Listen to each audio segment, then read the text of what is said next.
back to the Neurodiverging podcast. My name is Danielle Sullivan and I am your host. Thank you very much for tuning in. Today we have part two of our two-part episode. It's an interview with Charlie Ocean. Charlie is a speaker, trainer, and consultant for nonprofits, businesses, employee resource groups, and helping professionals around LGBTQIA plus or queer issues.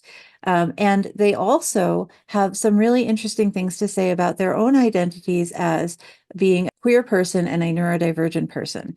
And Charlie and I had a really interesting conversation as somebody else who's also on the trans spectrum and also on the queer spectrum and also neurodivergent. About the ways that those kinds of identities can intersect with one another and bounce off of one another in really interesting ways. So today we're going to continue. If you missed last week's episode, that was our first part of our conversation with Charlie. So please go check that out. Before we dive into the part two, I just do want to thank my patrons over at patreon.com/neurodiverging. Thank you all so much for supporting our ability to make these podcasts. If you are not yet a patron and maybe you would like to be, please head over to patreon.com/neurodiverging where you can find out about all the different tiers. Basically, you throw a couple of bucks into the pot per month and you get perks like ad-free podcast episodes. You get to join our neurodivergent parent affinity group. You can join our accountability body doubling support groups. You can join our group coaching experience monthly and lots more. So if you're interested, please go check us out. All that money goes to support our sliding scale clients and we really appreciate it. Without further ado, here's our part two with Charlie. Yeah. Let's swivel a little bit if it's okay. I want to make sure we have time to talk about the neurodiversity aspect. And I'll speak for myself. For me, coming to that set of identities later in life after establishing lots of other identities earlier really made me readjust or even rebuild up from the ground up, like how I perceived myself and how I understood myself when it came to gender, sexuality, and all sorts of other things as well, other kinds of identities. So I wondered what your experience was like that, as as much as you are willing to share, no pressure. And also if you're willing to share a little bit about how you came to the knowledge of being a neurodivergent person. Yeah, well, let's just dive right in there. Because basically TikTok diagnosed me. It's almost embarrassing to say, but like very quickly it first threw me into like ADHD TikTok. And then I'd say within like 2 weeks or so, I was straddling ADHD and autistic TikTok. I was just like, this is really interesting. I wonder why I'm seeing this stuff. Like, mind you, I was not looking up any of this kind of stuff previous to that. I've known friends who have been diagnosed, including people who were assigned female at birth and all that. And I thought that was actually really impressive because we know that those stats are not as great. But I never like really looked into it very much because there was nothing happening in my relationship with those folks that I was like, I need to learn more about this. And it's not because I didn't take it seriously or anything like that. It just, again, it wasn't impacting our relationship in any way that, I felt like I needed to learn more about it to better understand them or support them. And so, TikTok diagnosed me and then I had to quit TikTok. I mean, partially because of the security issues and also because like, I think I learned enough about myself for a minute. That was like a lot. That was a big pill to swallow. Integrate. Yeah. So I think I went through a range of phases or stages of like coming to terms with all of this. I mean, the ADHD was easier to embrace because that stuff just felt like it made a lot more sense. I like because I'd be like, why am I laughing at these memes for ADHDers and stuff? Why does this feel relatable? Because I wasn't thinking about my friends when I was watching this. I was thinking about myself. I was like, I relate to this. And then the autism I would say was a lot harder just because, being someone who's watched things like The Good Doctor or Atypical or whatever, I mean, you think of like a middle-class white boy who's monotone and brilliant in some way, but then socially awkward and whatever, and meltdowns and all this stuff. Like, so like, I never saw myself in any of that. And so that was harder. Plus, like already being queer and non-binary and all these other identities, I'm not going to lie, there was a moment where I was just like, fuck. And because I already know and I already knew that the world was very ableist. And so I was just like, now I have to like advocate and carve out spaces for myself with these two things too. And I was not happy about that at all. Plus, it felt like, I mean, the joy of it was being able to find community and to have like names to this stuff, because I would have never figured out these seemingly unrelated things were like, causing this for me, like causing this like extra work and stuff. Because I'd always felt broken. I'd always wondered why I was like working harder than everyone else. But I was like, well, it's probably my trauma and like growing up in poverty. Like, Yeah. and that's part of it for sure.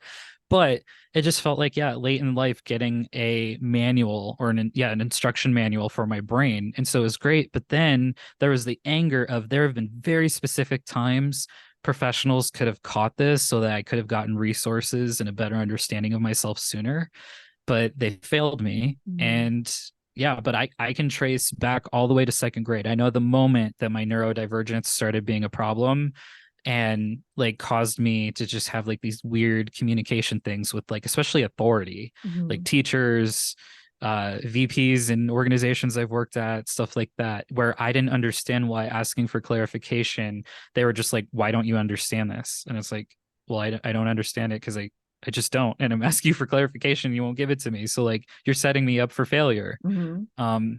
So yeah, I've worked through a lot of like the not so great feelings of it, and I'm in a better place now with it, and I'm really proud. And so like recognizing and learning that there's been such an overlap with the LGBTQ plus community and being ADHD and autistic has just been really great, because for once in my life, when I find other people who are at the intersection of being neuroqueer, they're my people, and I don't worry about like masking or things like that. Like we can info dump and it's good, and whatever, I'd say the only bump I experienced and I don't have a solution for is like, at what point do like my sensory needs or something like impede on someone else, and then what? Like if I need this thing in a particular space to be present, but someone else needs this thing, and there's not like a good like spectrum to work from there, it's like ends up being something that's very like binary. Right, yeah. And what do we do?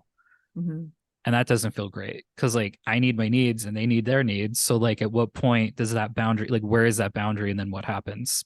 Yeah. So I'm thinking about, I think one of the best examples I could give off the top of my head is if I need to fidget to stay present and then someone else is incredibly distracted by that, but we're in a learning space and we need those things and it's valid, but then how do you accommodate both of those? Yeah. I don't know. Yeah. I shouldn't be asked to like have to go to the back of a room or something to be able to fidget, so I'm not within eyesight of people. But maybe that is like a kind of sort of a halfway point. So I don't know. So those kinds of things don't feel as great, but I'm incredibly proud to be at this intersection. I'm incredibly proud to be a part of these communities. And even though I took like the queer pipeline first, I would have gotten here eventually, but it's just sad that I spent so much time thinking there was something wrong with me versus like just being able to understand that I need different things, which makes perfect sense to me now. But yeah, I just wish it could have been identified sooner. Yeah. The competing access needs thing is hard when you have, two individuals or groups that need different things to feel okay. And I think we've talked about that in the past on the podcast in context of classrooms, really, like that there's this push now for integrated learning spaces for disabled and abled people, which is such a weird binary that doesn't really exist, but that spectrum of folks. But actually, in some cases, having an integrated classroom is going to mess up everybody. Like it's not going to serve anyone in that population. Sometimes we do actually need to split up a little bit, though maybe not by that binary framing that it has been historically what's used.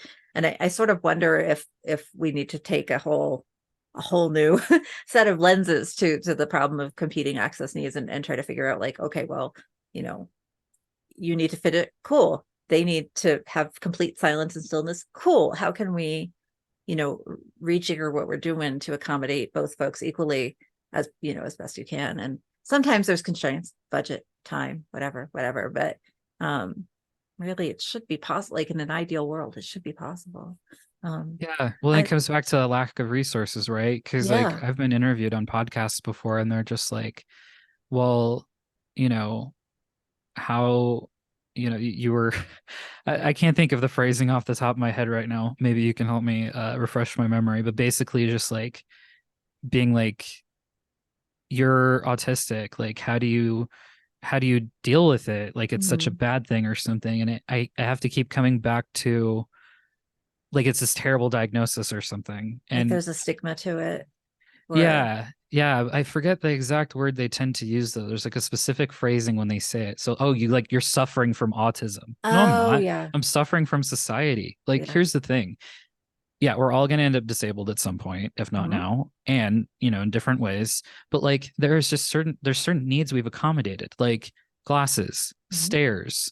So like, it really isn't that hard to like then just further a little bit more and make sure that there are things like ramps and that they do have certain clearance or whatever. Like, I don't Hmm. think it's that big of a deal to make sure that like anyone possible for that particular space can access it if they need to and not create more additional barriers. Like, why does the burden have to be on me to have to pay all this extra money to get access to like the care and services I need just to try to be anywhere near as successful as someone else? Like, it's just not fair. Like, I Yeah. don't understand why people can't get with the whole program of looking out for each other is a good thing and Hmm. recognizing that we all have differences and we all have different needs. Like, which is why, like, instead of this is like one of the things I talk about a lot.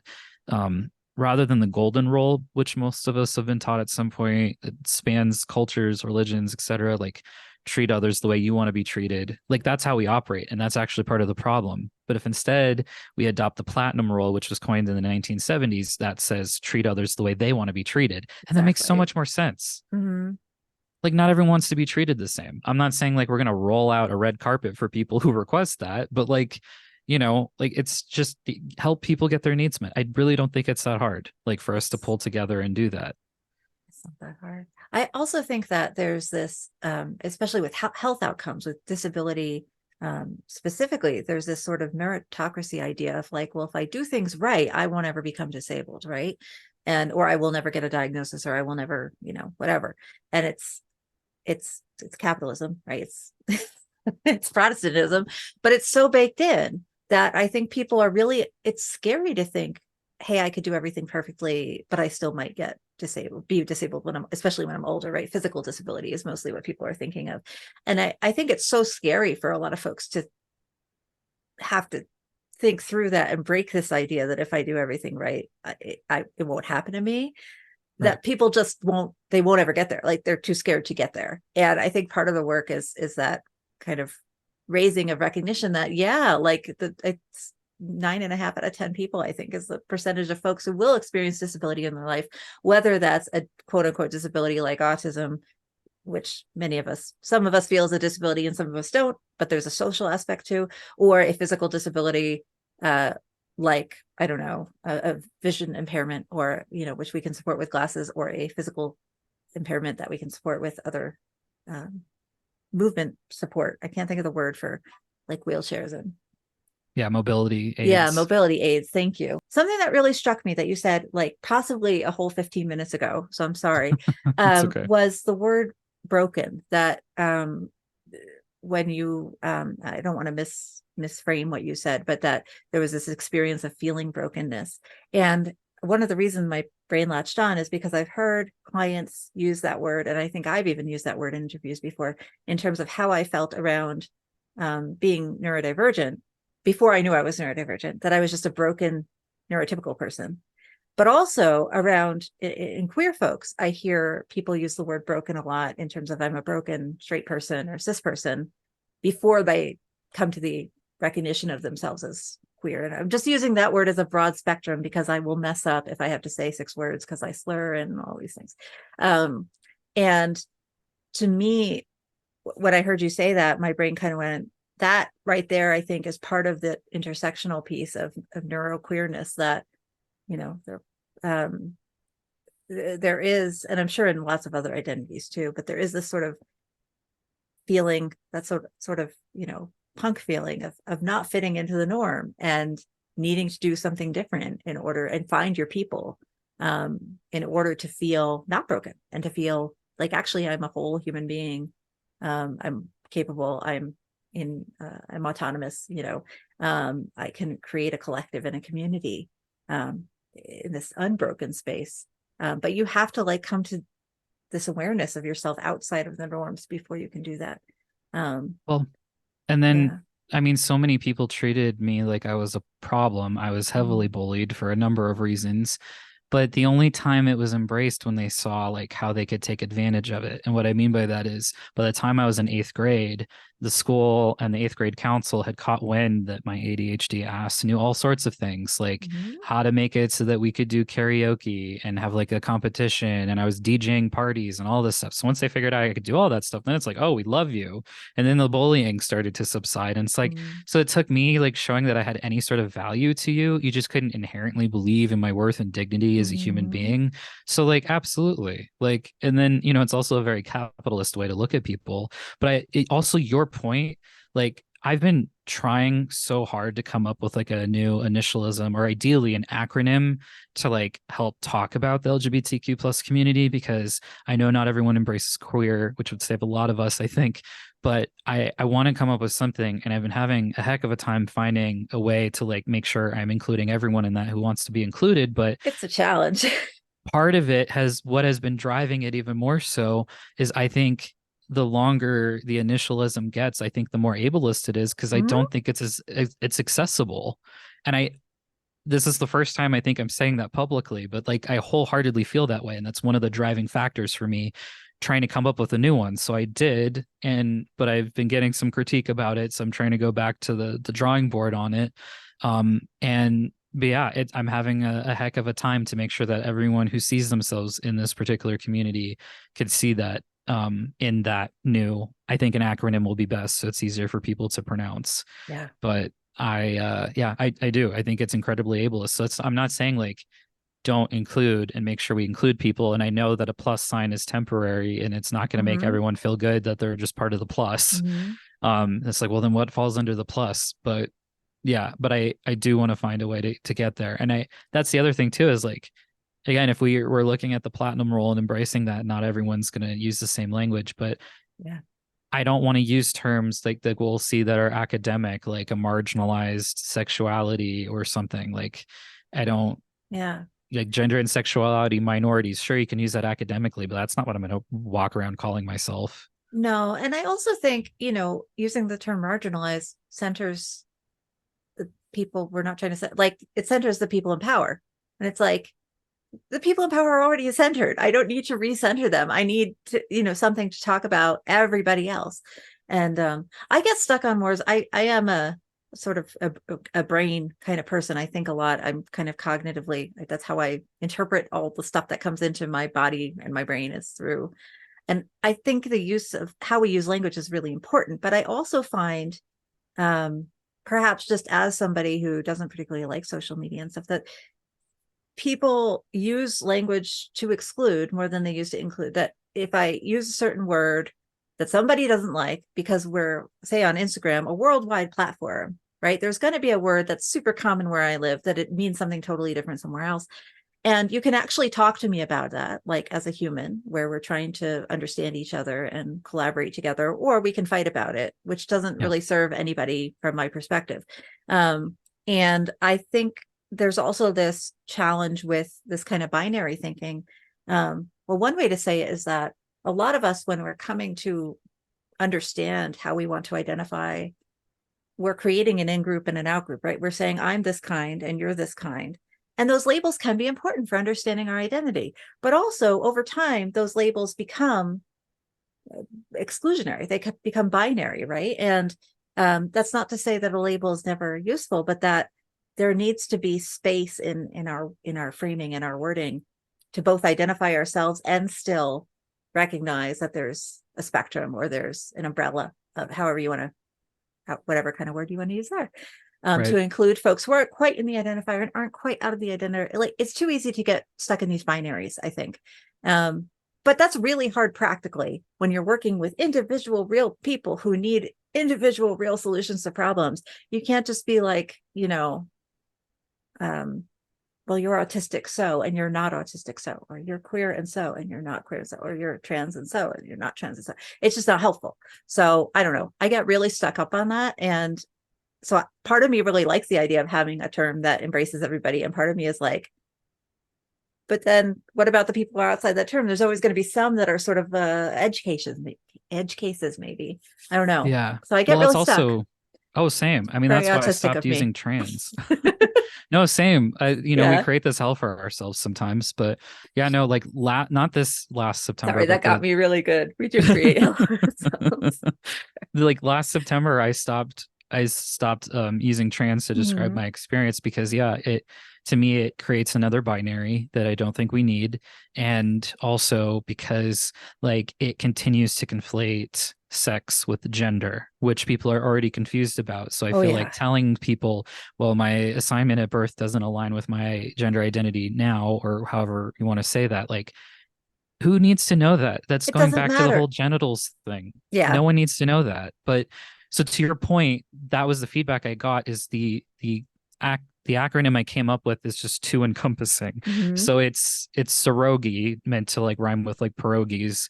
But it's sexual orientation, romantic orientation, gender, and then intersex. And the reason gender being like standing in for gender identity, gender expression, and then intersex because there are folks who are in the intersex community who Hmm. consider themselves to be part of the LGBTQ plus community, and there's folks who don't. But like, Yeah. I wanted to separate it out, like based on what we're talking about, and maybe there's stuff I'm missing there, but people felt like it wasn't inherently like queer enough or whatever, and Hmm. like I agree, but they're so like they saw like the plus and the minus of it. The plus being, well, it does expand it to more people, and the minus being, but it's not specific that it's also like queer and trans people or LGBTQ Hmm. plus or whatever. And I'm like, well, that so the phrasing would be like people of Serogi experiences, Hmm. but then I wouldn't say Serogi people. I would say specifically who I'm talking about, the same way Yeah. that like we might say people of global majority Hmm. versus like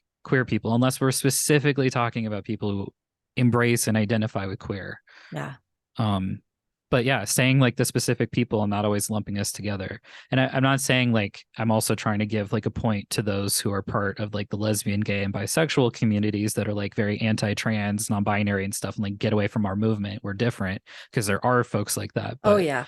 yeah, it's just hard because then like part of what works with the initialisms, and this is the last thing I'll say for now on that, but part of what works is if we look to our neighbors to the north, like they include 2S for Hmm. two spirit in their initialism, usually right at the very beginning. So I think like when I teach on this kind of stuff and I talk about how you can figure out which language to use, there's a lot of different methods. Like one of the things is like geographically what's being used Hmm. to honor certain cultures, etc. But also you want to reflect the language that people are using and want to use, and that's going to change over time, and that's cool. But yeah, like it also can show people's priorities. So there was a period Yes. of time I worked with like the folks who organized Los Angeles Pride, and because I was their second ever outstanding youth honoree awardee, they realized like that their categories weren't always inclusive because I was Hmm. like one of the first like non-binary people that they were coming across. And so they started making changes, and they actually changed temporarily their initialism to T Hmm. LGB because they wanted to emphasize that like while they're showing up for the entire community, they realized they need to focus a lot more on the trans community because of Yeah. like all of the hate crimes and everything, and just Hmm. like how much more discrimination we might experience, especially at certain intersections. So I think it can also show and reflect like cultural values and who you're choosing to put first. So, but yeah, there's just a lot to Yeah. say on that. We could talk about this Oh forever, yeah. but it's challenging. Yeah. Yeah. And I think I don't know that anybody could come to a resolution, right, in any amount of time, but rather just to point, kind of gesture in the direction that it's complicated. It's located specifically in certain geographic places, cultural places, language places, and that's kind of the case, whether you're talking about sort of queer issues or say neurodivergent. Like I've talked about how, you know, in some places, autistic is what we prefer. In some places, geographically, people with autism is preferred. That's not the case in the US. But it doesn't mean that, like, this is a case of, again, you put it on Instagram and somebody somewhere will be like, well, where I live, it's this. And it's like, that's awesome, that's cool. But we there can be both, right? That there can Yeah. be localized language for certain kinds of concepts and ideas and places of relationship, and also less localized language. Like we're aiming towards the universal language. We're not there yet. Universal language is really hard. yeah, like that's why like when I teach on this kind of stuff, I say like hold space for like both of those to be true. Understand there are going to be people who prefer disabled and there's going to be people who prefer person with a disability, and just like mirror what your local community says. So if you have local LGBT centers, and maybe use that initialism, right? Or like see what the queer, et cetera, organizations around you are using, and then ask like your own employees or the clients you serve, like what language like best reflects their experiences, and just adopt that and understand it's going to change over time. Like it was a massive deal, and it was, I would bet, incredibly expensive when the LA LGBT Center used to be the Gay and Lesbian Center and then changed their name. Yeah. I know people think that's an easy change. It's really not. I say that as someone who's like about to change legally their name for the second time and the last time ever. Like it is a paperwork nightmare. It's expensive. Yeah. There's a lot of hoops you have to go through. It's not that easy, but I'm glad they did that because their services had expanded so much. You would have never known they had like a trans health clinic and things like that. So yeah, we have to change. And so like, that's why I also say like, understand this is true right now. And because of cultural changes, this information can change at any point. But right now, these are the best guidelines. And this is the language to use. And again, hold space that there are going to be people outside of this, and that's okay. Yeah. Then just use what they're preferring in that particular case. So, but there's easy ways to set this all up. So it's not, because I imagine there's maybe people listening right now that are like, okay, but that's impossible. How are you going to do that for everyone? It's like, it's really easy, actually. Like a lot of it is using gender neutral language and then like asking people what they prefer. And then like, if you're a doctor or something, you could just put it in their chart. Ask them, you know, like, are you sexually active versus assuming there's, you know, which holds space for people who may be asexual or whatever, you know, and you're not like putting a particular partner. You're not saying how many partners they may have. Just, you know, you're starting there, and then like the person can share to their comfort level, and you can share why you're asking. It's like, well, trying to see if there's any chance that you might be pregnant, whatever, you know, and just like, just get to it. Just ask people, let them know why you're asking. Yeah, I think that I mean, as an autistic person, of course, I really like direct language and try to help folks learn how to use more direct language. But I think a lot of times, you know, politeness norms are such that we're not asking the thing we mean because we think there's something rude about it. And really asking the thing you mean is most likely to cut directly to supporting the person, you know, saying, you know, could you be pregnant? Should we, you know, run just to run with your metaphor, you know, should we be running an STI panel? You know, do you have any questions about, you know, this kind of stuff? It really just, you know, cuts straight through to what the concern is. And it lets you establish rapport with that person in a way that wouldn't happen if you were like, well, how many partners do you have? And, you know, what's your genitalia like right now? Like, so yeah, I just very much agree. That stuff can be important to certain extents. Oh yeah. And like you can always get there. But yeah, don't ask me, have you had surgeries? Which surgeries have you had? When literally all you're trying to understand is, how have I previously been under anesthesia? Exactly. Just ask that then. You literally don't need to ask me all these invasive questions and then I have to tell you why I had these surgeries or whatever, like why I have a flat chest. No, just if that's the real thing you're trying to get to, just ask that. And I can tell you I do just fine. Yeah. So far. That's it. And hopefully into the future as well. Yeah. Yes. Fingers crossed. Thank you so much. Can you let folks know where people can find you, hire you, learn about, you know, all the stuff you do? Yeah, I think the easiest way to find me is to go to hicharlieocean.com, like hi, like hello to somebody, not hi, like a play on living in the Mile High City or something else related to being in Colorado and things being legal. But yeah, that's probably the easiest way. And almost everywhere, including LinkedIn and Instagram, where I spend the most time, it's Hi Charlie Ocean. Awesome. Thank you so much. And there'll be links down below, folks. So please go check them out. We really appreciate it. Thanks so much for being here today. I really appreciate it. Yeah, thank you so much. Thank you so much for joining us on the Neurodiverging podcast today. I hope you enjoyed that episode. If you did, please go support the podcast at patreon.com/neurodiverging or leave a review wherever you are listening to this or watching this podcast. Reviews really help other folks find us, and we really appreciate them. And it's a free way to support us. please go find Charlie at hicharlieocean.com to learn more about all of their offerings. They're an amazing speaker, and I hope that you will check them out and maybe throw some business their way, please. Thank you so much for listening today, and please remember, we are all in this together.